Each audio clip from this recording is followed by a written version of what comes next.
তুই আমার হলে ভিডিও করবে হ্যাঁ আমি তো গরিব মানুষ আল্লাহ গরিব বানাইছে কি পয়সা নাই কি করেন যাবো আমার তোরা মজুরি দিবে 3000 আর যদি মজুরি না দেস তাহলে এক ভিডিওর 30% ইনকাম আমার তোরা আচ্ছা কোনটা কও এক ভিডিও থেকে যদি $1 আয় তাহলে 30% 30 টাকা দেন 30 সেন্ট দাও 30 সেন্ট হ্যাঁ আর যদি ভিডিওটা ভাইরাল না হয় ধর 1 সেন্ট আইলো না তাহলে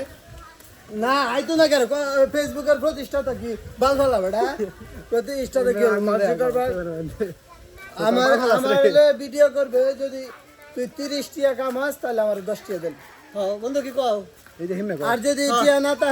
তাহলে আমার 500 টাকা মজুরি দিলবে 3000 টাকা মজুরি যাইবো তার 30% হ্যাঁ 30% হ্যাঁ ঠিক আছে কত তাই আমি কিন্তু গরিব মানুষ তুমি কোনটা আমি এটাই হ্যাঁ এটাই রাজি আছে ঠিক আছে